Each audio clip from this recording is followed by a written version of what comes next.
সাহাল ইবনে সাদ রাদিয়াল্লাহু তাআলা আনহু বলেন, রাসূল সাল্লাল্লাহু আলাইহি সাল্লাম বলেন, পৃথিবীর মানুষ শুনে রেখো, তোমরা যদি দুইটা জিনিসের জিম্মেদারি নিতে পারো, আমি মুহাম্মদ সাল্লাল্লাহু আলাইহি সাল্লাম তোমাদেরকে জান্নাতে নিয়ে যাওয়ার জন্য জিম্মেদারি নিলাম। রাসূল সাল্লাল্লাহু আলাইহি সাল্লাম অনেক সময় বোঝা বহন করতে চাননি, কিন্তু অনেক সময় চেয়েছেন। যেমন একজন মহিলা জেনায় লিপ্ত হলে পেটে সন্তান আছে, অবৈধ সন্তান, রাসূলের কাছে এসে বিচার চাইল। তো আল্লাহ রাসূল বললেন যে ইরজিই, বাড়ি ফিরে যাও, আস্তাগফিরুল্লাহ, আল্লাহর কাছে ক্ষমা চাও, তুবি ইলাইহি, তুমি তওবা করো, তোমার পাপ ক্ষমা হয়ে যাবে। তখন মহিলা বলল, আতুরা দুদিনী কামারা দাত্তা মাইজনি মালিক, ও আমার বিচার করবেন না, আমাকে ফিরিয়ে দিতে চাচ্ছেন? যেভাবে মাইজ ইবনে মালিকের বিচার না করে ফিরিয়ে দিয়েছিলেন, সেভাবে আমাকে ফিরিয়ে দিতে চাচ্ছেন? অন্না হবলা মিনাসে না, আমার পেটে অবৈধ সন্তান আছে, বিচার করে দিতে হবে। সে দুনিয়া চায় না, পরকাল চায়। আল্লাহ রাসূল বলেন, আচ্ছা ঠিক আছে, ইরজাই হাত্তা তালেদি, বাড়ি চলে যাও, যেদিন বাচ্চা জন্ম নিবে সেদিন নিয়ে আসিও, বিচার করে দেব। মুসলিম গ্রন্থে এসেছে, মহিলা তো বাড়ি চলে গেল, যেদিন সন্তান প্রসব হয়েছে একবারে ওই সদ্য জন্ম বাচ্চাকে ন্যাকড়াতে করে নিয়ে চলে এসেছে, এসে বলছে দেখেন বাচ্চা জন্ম নিয়েছে, বিচার করে দেন। তো আল্লাহ রাসূল দৃশ্য দেখে বললেন, ইরজিই, বাড়ি ফিরে যাও, ফরদিয়ে, বাচ্চাকে দুধ খাওয়াও, আতা তাফতামিহে, যেদিন বাচ্চা দুধ ছেড়ে দেবে সেদিন আসো, বিচার করে দেব। তো মহিলা চলে গেল, 2 বছর বাচ্চাকে দুধ খাওয়ালো। দুধ মা প্রমাণের সময়সীমা হলো 2 বছর। বাচ্চা মায়ের দুধ খাবে যতদিন বুকে দুধ আছে, 3 বছর 4 বছর কোনো সমস্যা নেই। তো 2 বছর পরে বাচ্চা নিয়ে বিচারালয়ে উপস্থিত, বাচ্চার হাতে একটা টুকরা রুটি আছে, রুটি প্রমাণ করে বাচ্চা খাদ্য খেতে পারে। ফাওয়াসাদাহু বিয়াদরজিল মিনাল মুসলিমিন, আল্লাহ রাসূল বাচ্চাটাকে একটা লোকের হাতে সমর্পণ করলেন, বললেন যাও বাচ্চা তুমি দেখাশোনা করো, এবং সঙ্গী সাথীকে বললেন, সঙ্গী সাথী ইযহাবু বিহা, তোমরা একে মাঠে নিয়ে যাও, ফাগফিরুল্লাহা সাদরাহা, গর্ত খুঁড়ে তার বুক পর্যন্ত মাটিতে পুঁতে দাও, ফারজমুহা, তার আল্লাহর কাছে এত তোবা করেছে, এর তোবা যদি মক্কা মদিনার লোকের পাপের উপর দিয়ে ভাগ করে দেওয়া হয়, সবার পাপ ক্ষমা হয়ে যাবে। বড় থেকে বড় পাপী যদি এইভাবে বলে, তাহলে তার পাপ ক্ষমা হয়ে যাবে। বুখারী মুসলিমের এই বিবরণে বোঝা গেল যে মহিলার পাপ ক্ষমা হয়ে গেছে। তিনি তার জানাজাও করলেন, সবকিছু করলেন, কিন্তু তিনি ক্ষমতা প্রয়োগ করে বললেন না যে ঠিক আছে যাও, তুমি তো তওবা করেছো, তোমার তো পাপ ক্ষমা হয়ে গেছে, তোমার বিচার হবে না, এই কথা তিনি বললেন না। কথা প্রসঙ্গে এখানে একটা কথা মনে রাখা ভালো হবে, 3 শ্রেণীর পাপীকে হত্যা করা যায়, তবে 2 শ্রেণীর পাপীর বাঁচার পথ আছে, 1 শ্রেণীর পাপীর বাঁচার পথ নেই। 1, কেউ যদি বলে কোরআন মাজিদ মানি না, তাহলে তাকে হত্যা করতে হবে। তো সরকারিভাবে ফাঁসির মঞ্চে নিয়ে যাওয়া হয়েছে, ফাঁসির মঞ্চে নিয়ে যাওয়া যখন হয়েছে তখনও বলছে আমার ভুল হয়েছে, আমার ভুল হয়েছে। আরেকটা পাপ করে মানুষকে ফাঁসি দিতে হবে, হত্যা করতে হবে, সেই পাপটা হলো বিবাহ করার পরে জেনা। বিবাহ করার পরে যদি কেউ জেনা করে, তাহলে তার পৃথিবীতে বেঁচে থাকার কোনো পথ ঘাটি নেই। লাখো ভাবিকে ইট ঢেল পাথর দিয়ে মেরে ফেলতে হবে যারা দেবরের সাথে জেনায় লিপ্ত হয়েছে, লাখো দুলা ভাইকে ইট ঢেল পাথর দিয়ে মেরে ফেলতে হবে যারা সেলিকার সাথে জেনায় লিপ্ত হয়েছে, লাখো পুরুষ নারীকে ইট ঢেল পাথর দিয়ে মেরে ফেলতে হবে যারা বিবাহ করার পরে জেনায় লিপ্ত হয়েছে। এদের পৃথিবীতে বাঁচিয়ে রাখার কোনো পথই নেই। যার কারণে রাসূল সাল্লাল্লাহু আলাইহি সাল্লাম বুঝতে পারলেন যে পাপ ক্ষমা হয়ে গেছে, কিন্তু তিনি ঘোষণা দিতে পারলেন না, ঠিক আছে আমি দেখব বিচারের মাঠে, তোমার আর ফাঁসি হবে না, এই কথা বললেন না। অথচ বললেন যে পাপ ক্ষমা হয়ে গেছে। অথচ তিনি জানাজা করলেন, কাফন দাফন সবকিছু করলেন। তবে অনেক জায়গাতে তিনি বলেছেন ঠিক আছে আমি দেখব। চাচা আবু তালেব, চাচা খালি আপনি বলেন লা ইলাহা ইল্লাল্লাহ, বিচারের মাঠে কি করা লাগে সেটা আমি দেখব। এই যে দেখেন, এটাও বুখারী মুসলিম। বোঝা গেল না কথা? মনে হয় চাচা আপনি খালি লা ইলাহা ইল্লাল্লাহ বলেন, বিচার মাঠে বাকিটুকু কি করা লাগে সেটা আমি দেখব। কিন্তু আপনি যদি লা ইলাহা ইল্লাল্লাহ না বলেন তাহলে আমার বিচার মাঠে কিছু করার থাকবে না। লোকটা বলছে যে আব্দুর রাজ্জাক সাহেবের কথা শুনবেন, ছি ছি ছি ছি। আব্দুর রাজ্জাক সাহেব বলছেন যে মুহাম্মদ সাল্লাল্লাহু আলাইহি সাল্লামের বাপ মা জাহান্নামে যাবে। তো একটা লোক এসে বলছে যে আল্লাহ রাসূল, আমার বাপ মা তো মুসলমান হওয়ার আগে মারা গেছে, তো ওদের কি হবে? ওরা জাহান্নামে যাবে। তো মন খারাপ করে কাঁদতে কাঁদতে চলে যাচ্ছে। তা আল্লাহ রাসূল বলছেন, আরে শোনো শোনো, তুমি কেন যাচ্ছ এভাবে? আমার বাপও তো মুসলমান নয়, সেও তো জাহান্নামে যাবে। তো এইসব বুখারী মুসলিমের হাদিস আর মাওলানা সাহেবের সহ্য হলো না। খালি মাওলানা সাহেব বললেন যে কেন বললেন আব্দুর রাজ্জাক সাহেব যে মুহাম্মদ সাল্লাল্লাহু আলাইহি সাল্লামের বাপ মা জাহান্নামে যাবে? মুহাম্মদ সাল্লাল্লাহু আলাইহি সাল্লামের নিজস্ব বিবরণ উনি বলছেন যে আমি আল্লাহকে বললাম, আল্লাহ আমার মার ক্ষমার ব্যাপারে একটু অনুমতি দেন, আমি একটু আমার মায়ের জন্য তোমার কাছে ক্ষমা চাই, তোমার কাছে অন্তত ক্ষমার কথাটা বলি। তখন আল্লাহ বললেন, না, তোমার মায়ের ক্ষমার কথা আমাকে বলতে পাবা না। আচ্ছা ঠিক আছে, আমার মায়ের ক্ষমার কথা আমি বলতে পাবো না, মেনে নিলাম। আমার মায়ের কবর জিয়ারত করতে পারি, দেখতে যেতে পারি। তা আল্লাহ বলেন, ঠিক আছে ঠিক আছে ঠিক আছে ঠিক আছে, আপনি আপনার মায়ের কবর দেখতে যেতে পারেন, জিয়ারত করতে যেতে পারেন, ওখানে গিয়ে আমাকে বলতে পারেন না যে আমার মাকে ক্ষমা করো। এ কথা বলতে পারেন। ইব্রাহিম আলাইহিস সালাম পৃথিবীতে সম্মানী মানুষ, খুব পাওয়ারফুল মানুষ। মুহাম্মদ সাল্লাল্লাহু আলাইহি সাল্লামের বাপ মুহাম্মদ সাল্লাল্লাহু আলাইহি সাল্লাম বলছেন, আব্বা আপনাকে সালাম। তখন ইব্রাহিম আলাইহিস সালাম বলছেন, বেটা তোমাকেও সালাম। ইব্রাহিম আলাইহিস সালাম হলেন বাপ আর মুহাম্মদ সাল্লাল্লাহু আলাইহি সাল্লাম হলেন বেটা। হাদিস তো বুখারী মুসলিম। তো এখন বিচারের মাঠে বাপ বেটা দেখা দেখি হয়েছে, সামনাসামনি, বাপের মুখখান মলিন হয়ে আছে। তো বেটা বলছে, আব্বু আপনাকে তো আমি বলেছিলাম যে আমাকে মেনে নেন, আপনি মানেননি। আপনাকে আমি কত বললাম, আপনি আমার কথা শুনলেন না। তখন বাপে বলছে, বেটা আজকে তুমি যেটা বলবে সেটা মেনে নিব। বিচারের মাঠে ইব্রাহিমের বাপ কি বলছে? আজকে তুমি যেটাই বলবে সেটা আমি মেনে নিব। তখন ইব্রাহিম আলাইহিস সালাম আর এই কথা বললেন না যে ও আজকে আজকে বলে কি হবে, এই কথা বললেন না। এখন চট করে বাপ এটুকু বলতেই ইব্রাহিম আলাইহিস সালাম আল্লাহকে বলছেন, আল্লাহুম্মা ইন্নাকা ওয়া'তানি, আল্লাহ তুখজিনি ইয়াউমাল কিয়ামা, তুমি আমার সাথে ওয়াদা করেছ যে ইব্রাহিম তোমাকে আমি বিচারের মাঠে অপমান করব না। আমি জাহান্নামে যাব, আমার বাপ, আমি জান্নাতে যাব, আমার বাপ জাহান্নামে যাবে, এর চেয়ে বড় অপমান কি হতে পারে? তুমি আমার সাথে ওয়াদা করেছো ইব্রাহিম তোমাকে আমি বিচারের মাঠে অপমান করব না। তো আমার বাপ জাহান্নামে যাবে আর আমি জান্নাতে যাব, এর চেয়ে বড় অপমান কি হতে পারে? তখন আল্লাহ বলছেন, ইব্রাহিম যে আমার নবীকে মানেনি তাকে আমি জান্নাতে দেব না। তো তোমার বাপ আমার নবী ইব্রাহিমকে মানেনি, অতএব তোমার বাপকে আমি জান্নাতে দিব না। চট করে তার বাপকে গুহি সাপে পরিণত করা হলো, বেজি সাপে। তারপর তার পা ধরে জাহান্নামে নিক্ষেপ করা হলো।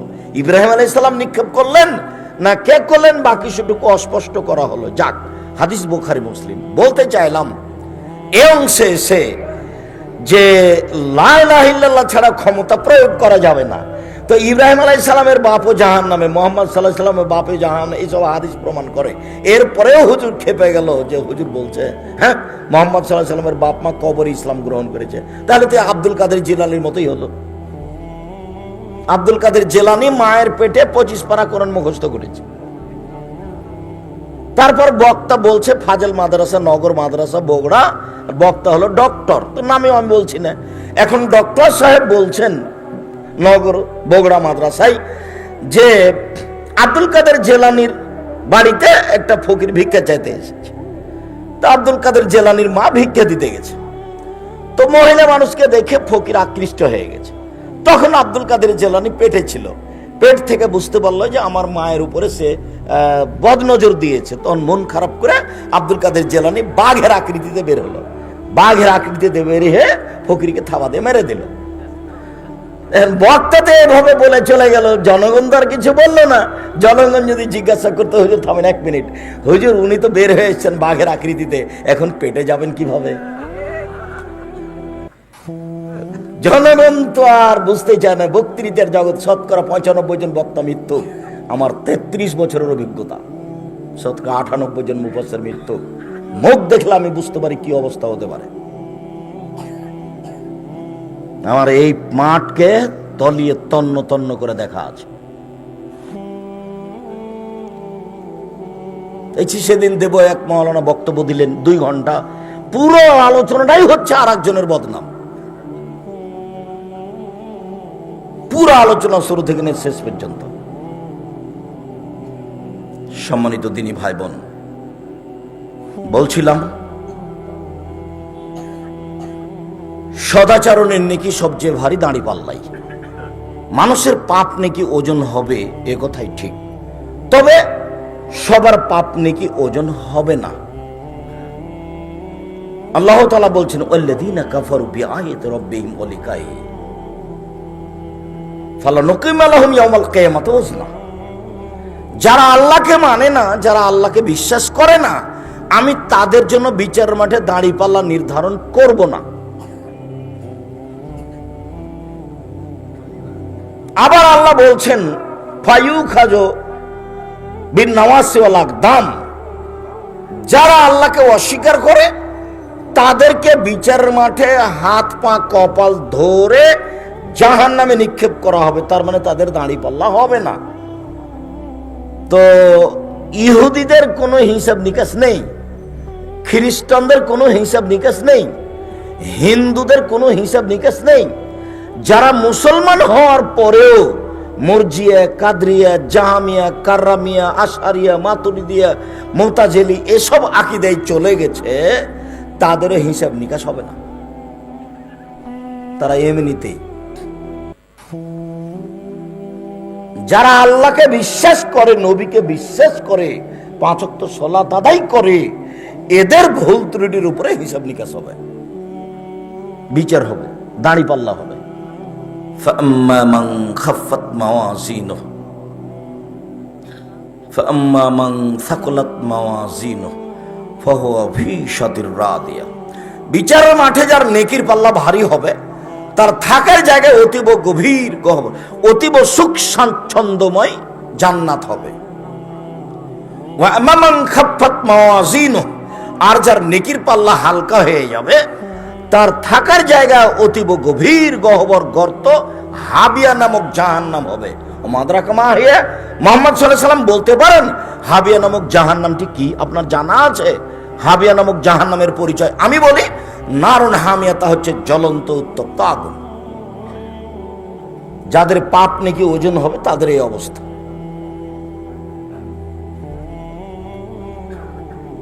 সদাচরণ, সদাচরণের নেকি সবচেয়ে ভারী হবে। যখন মানুষ দোকানে বসে আড্ডা পিটবে, আরেকজনের বিরুদ্ধে কথা বলবে, তখন সদাচরণ কাটা যাবে। যখন দাঙ্গামা হাঙ্গামা করে মানুষের জমি জোর করে দখল করবে, দাঙ্গাবাজি করে মানুষকে জেল জুলুম করে হাজতে দিবে, বেকায়দায় ফেলবে, তখন এর সদাচরণ কাটা যাবে। এর সদাচরণ নেই। আলোচনা সদাচরণ। আবু দারদা রাদিয়াল্লাহু তাআলা আনহু বলেন, রাসূল সাল্লাল্লাহু আলাইহি সাল্লাম বলেছেন, ইন্না আসকালা শাইইন ফি মিজানিল মুমিন ইউদাউ ফি মিজানিল মুমিন ইয়াউমাল কিয়ামা খুলুকুন হাসান। বিচারের মাঠে মুমিন পুরুষ নারীর নেকির পাল্লায় সবচেয়ে যেটা ভারী নেকি হবে, সেটা হলো সদাচরণ। সবচেয়ে দামি ইবাদত হলো সিয়াম, রোজা। বৃহস্পতিবার সোমবার সিয়াম থাকবেন, জরুরি থাকবেন। থাকেন না আপনি, মুরব্বী মানুষ থাকেন না কেন? থাকবেন, অবশ্যই থাকবেন। বৃহস্পতিবার এবং সোমবার মানুষের কি হয়? রিপোর্ট পেশ করা হয়, পাপ নাকি পেশ করা হয়। আপনার একটু মন চায় না কেন? খালি খাই খাই করে খাই ফুসড়ি হয় জীবনটা কি করলেন? অত খাই খাই করেন কেন? বৃহস্পতিবার আর সোমবার সিয়াম থাকবেন জরুরি। নিজের অনেক বড় সফলতা নেমে আসবে। উপস্থিত বৈঠকের দিনই মুসলিম বোন, আপনাকে বলছি, অবশ্য কিছু বোনকে দেখলাম ঢং ঢং করে এসেছে, ঢং ঢং করে চলে গেল। স্বামী নাই আপনার, আপনি ওভাবে আসলেন, ওভাবে চলে গেলেন কেন? আমি আব্দুর রাজ্জাক বিন ইউসুফ আসতে চেয়েছি, এসেছি, আমি আপনার জন্য এসেছি। আপনি চলে যাবেন কেন? কি বুঝাতে চান আপনি আমাকে? আপনাকে আমি দিনী বোন হিসাবে মনে করি। আমি কোন এলাকায় পৌঁছিলে অন্তত 10 কিলোমিটার আশেপাশে যত মুসলমান নারী পুরুষ আছে সবাই আসবে, এটা আমার দাবি। এমনকি হিন্দুকে আসতে হবে। আমি তার সামাজিকতায় কিছু না কিছু উপকার করবই ইনশাআল্লাহ। আমি আপনাকে নামাতো আসিনি, আপনাকে বসাতো আসিনি, আমি এসেছি আপনাকে পরকালমুখী করতে। সম্মানিত দিনী ভাই বোন, বিচার মাঠে সবচেয়ে যেটা ভারী নেকি হবে নেকির পাল্লায়, সেটা কি? সদাচরণ। দামি ইবাদত সেম, তবে সবচেয়ে ভারী নেকি নয়। সবচেয়ে শক্তিশালী পাওয়ারফুল ইবাদত হলো দান। ইবাদতের জগতে এত শক্তিশালী দান ইবাদত নেই দানের মতো। 5 ওয়াক্ত সালাত আদায় করে মারা গেছে, মায়ের উপকার করতে পারবেন না। সিয়াম পালন করে রমজান মাসে মায়ের উপকার করতে পারবেন না। 10 লাখ টাকা খরচ করে হজ করে মায়ের উপকার করতে পারবেন না। তাসবিহ তাহলিল জিকির আজকার করে মায়ের উপকার করতে পারবেন না। আপনি মায়ের নামে 5,000 10,000 টাকা দেন বেসরকারি কমে, একমাত্র আল্লাহকে সন্তুষ্ট করার জন্য যেসব প্রতিষ্ঠান, সেখানে আপনার মায়ের কবরের শাস্তি বন্ধ হয়ে যাবে। এ কথাই ঠিক, যা রাসূল সাল্লাল্লাহু আলাইহি ওয়াসাল্লাম বলেছেন। পৃথিবীর ভিন্ন ধরনের ইবাদত হলো দান। পৃথিবীর ব্যতিক্রম শক্তিশালী পাওয়ারফুল ইবাদত হলো দান। দান যত বড় ইবাদত হোক, সদাচরণ যত ভারী, দানের নেকি তত ভারী নয়। সদাচরণ এক ব্যতিক্রম। সেইটা আবার কি আব্দুর রাজ্জাক সাহেব? সদাচরণ কি খাওয়ার জিনিস? না, সদাচরণ খাওয়ার কেন হবে? সদাচরণ হলো ভালো কথা ভালো কর্ম, ভালো কথা ভালো কর্ম। আপনাকে আমি বলি, এখানকার একজন মুরব্বী মানুষ, 60 বছর বয়স, এশার সালাত আদায় করে সুন্দর করে মাথায় টুপি দিয়ে আপনার দোকানে বসে আছে, আর ল্যাংটা মেয়ে নাচছে আর গান বলছে। তো ওখানে ঘন্টাখানেক বসবে, 1 কাপ চা খাবে, তারপরে যাবে। আপনি বলেন তো দেখি, এর ভিতরে সদাচরণ আছে?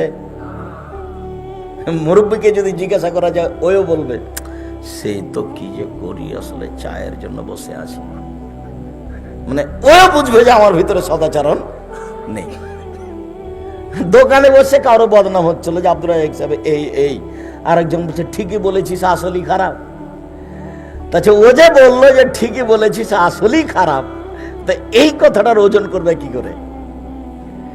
আসলেই খারাপ এই কথাটা এক পাল্লাতে দেন, আর 50 বছরের ইবাদত এক পাল্লাতে দেন, দেখি কি হয়। 50 বছরের ইবাদত টিকতে পারবে না ওর কাছে। ওটা মানুষের সাথে জড়িত পাপ, এটা খুব কঠিন। যার কারণে রাসূল সাল্লাল্লাহু আলাইহি সাল্লাম বলেন, পৃথিবীর মানুষ বাঁচার 3টে পথ, তোমরা 3টে পথে বাঁচো, জান্নাত পেয়ে যাবা। 1, মুখখান বন্ধ রেখো, মুখে কথা নেই। গুরুত্বপূর্ণ ভালো কথা ছাড়া মুখ ব্যবহার করা যাবে না। 2, জরুরি প্রয়োজন ছাড়া বাড়ির বাইরে যাবা না। দোকানে বসে আড্ডা পিটা তো বহু দূরের কথা। 3, পাপের জন্য কাঁদো। পাপ হয়েছে, কান্নাকাটি করো, ক্ষমা হবে ইনশাআল্লাহ। বক্তব্যের নাম আল্লাহর ক্ষমা, বক্তব্যের নাম আল্লাহর দয়া। এসব মিডিয়ায় আছে, বিস্তারিত আলোচনা দেওয়া আছে। আল্লাহর দয়া, আল্লাহর ক্ষমা, বিশেষ প্রার্থনা শুধু আপনার জন্যই করা হয়েছে। বড় মোবাইলে ল্যাংটা মেয়ে দেখে পরকাল হারিয়ে কোনো লাভ নেই। দোকানে বসে আড্ডা পিটে মানুষের বদনাম করে কোনো লাভ নেই। 4টা কাজ জরুরি: 1, 5 ওয়াক্ত সালাত, 2, হালাল রুজি, 3, কোরআন তেলাওয়াত, 4, দুজন যেখানে বসে আছে সেখানে বসা হবে না। জীবন বাজি দিয়ে চলতে হবে, জীবন বাজি রেখে। রাসূল সাল্লাল্লাহু আলাইহি ওয়াসাল্লাম বলছেন, একরাহুল কালাম বাদাল ইশায়ে ওয়া একরাহুন নাওমা ক্বাবলা ইশায়ে। হাদিস বুখারী মুসলিম। এশার সালাতের পরে গল্প করাই হারাম। গল্প করাকে তিনি ঘৃণা করতেন। এশার সালাতের আগে ঘুমিয়ে যাওয়াকে তিনি ঘৃণা করতেন। বাড়িতে মার্শাল্লাহ কারফিউ জারি থাকবে, ছেলে মেয়ে পড়া ব্যতীত এশার সালাতের পরে সবকে ঘুমিয়ে যেতে হবে। টিভি চালু রাখা তো বহু দূরের কথা। 75 বছর বয়স, প্রতি বছরই হজ করে, উমরা করে, একবারে কোরআন মাজিদও পড়ে। গভীর রাতে উঠেছে, রাত 2টার দিকে, আকাশের দিকে তাকে কোরআন মাজিদও পড়েছে। তারপর মনে করলো যে সালাত তো শুরু করবে, একটু টিভির অবস্থাটা দেখে নি। যেমন চালু করেছে একবারে বিশাল আকৃতি এক ল্যাংটা মেয়ে চলে এসেছে। কোথায় যে তাহাজ্জুদ হারিয়ে গেল। নিজের মানিজ্জত বিক্রি করে আল্লাহর কাছে শান্তি সন্তুষ্টি পাওয়া যাবে না, ভুল হিসাব। আল্লাহ নবী বলছেন, পৃথিবীর মানুষ মনে রেখো, আমার জীবনের সবচেয়ে বড় ভয় আমার উম্মত গোপন পাপে লিপ্ত হবে, এটা আমার ভয়। পৃথিবীর মানুষ শুনে রেখো, সারা বিশ্বের পুরুষ নারী শুনে রেখো, আমি মুহাম্মদ সাল্লাল্লাহু আলাইহি সাল্লাম জাতির সামনে বলে গেলাম, আমার জীবনে বড় ভয় গোপন পাপে লিপ্ত হবে আমার উম্মত, এটাই আমার ভয়। সেই কালে মোবাইলে মানুষ গোপন পাপ করবে, এটা সেদিন কেউ জানতো না। ইমাম বুখারী রাহিমাহুল্লাহ বলছেন যে মানুষের পাপ নেকি ওজন হবেই হবেই হবে। এক শ্রেণীর মানুষ বলছে যার আকৃতি নাই তার ওজন হবে না। কি করে ওজন হবে না? ওর নাম ভ্রান্ত আকীদা। তো যদিও ইমাম বুখারী রাহিমাহুল্লাহর যুগে রোদের কত তাপ এটা মাপার যন্ত্র ছিল না। রৌদ্রটা কত জোরে মাটিতে এসে পড়ছে মানুষ এখন বলতে পারছে, অথচ রৌদ্রকে দেখা যায় না। বাতাসটা কত জোরে চলছে এর মাপটা মানুষ কি করতে পারছে, চাপটা মানুষ বলে দিতে পারছে, অথচ বাতাস দেখা যায় না। তো মানুষ যদি যে জিনিস দেখা যায় না তার ওজন করতে পারে, তো আল্লাহ যে জিনিস দেখা যায় না তার ওজন করতে পারে না? হক কথা, আল্লাহ সর্বশক্তিমান। তাই আল্লাহ বলছেন ফাত্তাকুল্লাহ, তোমরা আল্লাহকে ভয় করো। রাসূল সাল্লাল্লাহু আলাইহি সাল্লাম বলছেন ফাত্তাকুন নিসা ফাত্তাকুদ দুনিয়া ওয়াত্তাকুন নিসা, তোমরা মহিলাকে ভয় করো আর পৃথিবীকে ভয় করো। পৃথিবী কিন্তু অত্যাধুনিক যন্ত্র, ও কিন্তু আপনার চেহারা সুরত পাপ নেকি কর্ম সব ধরে রেখেছে, বিচারের মাঠে সব বলে দিবে। সম্মানিত দিনী ভাই বোন, বিচারের মাঠে মোমেন পুরুষ নারীর নেকির পাল্লাই সবচেয়ে ভারী নেকি হবে সদাচরণ। আজকের সংক্ষিপ্ত আলোচনা হবে সদাচরণ। এরপরে যেটা ভারী নেকি সেটা বলে নিয়ে আগের দিকে যাই। আবু হুরায়রা রাদিয়াল্লাহু তাআলা আনহু বলেন, রাসূল সাল্লাল্লাহু আলাইহি ওয়াসাল্লাম বলেছেন, কালেমাতানে, দুটি শব্দ, দুটি বাক্য, হাবিবাতানে ইলা রহমানে, রহমানের কাছে প্রিয়, অতীব প্রিয়, খাফিফাতানে আলাল লিসানে, মুখে উচ্চারণে হালকা, একেবারে হালকা, সাকিলাতানে ফিল মিজানে, দাঁড়ি পাল্লায় ভারী, অতীব ভারী। সুবহানাল্লাহি ওয়া বিহামদিহি সুবহানাল্লাহিল আযীম। নিজের চলার জীবনে, থাকার জীবনে, খাওয়ার জীবনে যেমন একটা বাক্য মনে রাখতে হবে, আস্তাগফিরুল্লাহ ওয়া আতুবু ইলাইহি। যখন তখন উঠতে বসতে, বেরোতে, ঢুকতে, বাড়িতে, পেশাব পায়খানা থেকে আসতে যেতে সব সময় যেটা একটা বাক্য ব্যবহার করতে হবে সেটা কি? আস্তাগফিরুল্লাহ ওয়া আতুবু ইলাইহি। তা আরেকটা বাক্য কাছাকাছি যখন তখন ব্যবহার করতে হবে, সেটা কি?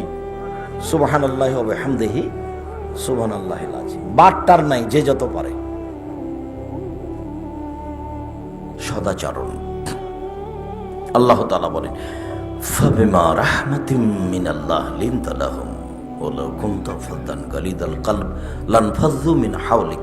মুহাম্মদ সাল্লাল্লাহু আলাইহি সাল্লাম, আল্লাহর পক্ষ থেকে বড় দয়া যে আপনি মানুষের জন্য নম্র আচরণের হয়েছেন। আপনি মানুষের জন্য নম্র, আল্লাহ আপনার প্রতি দয়া করে আপনাকে নম্র আচরণের করেছেন। ওয়ালাউ কুনতা ফাদ্দান গালিদাল কলব, আপনার আচরণ যদি কর্কশ কঠোর হতো, খারাপ হতো, লানফাযু মিন হাওলিক, তাহলে মানুষ আপনার পাশ থেকে সরে যেত, কেউ আপনার পাশে থাকতো না।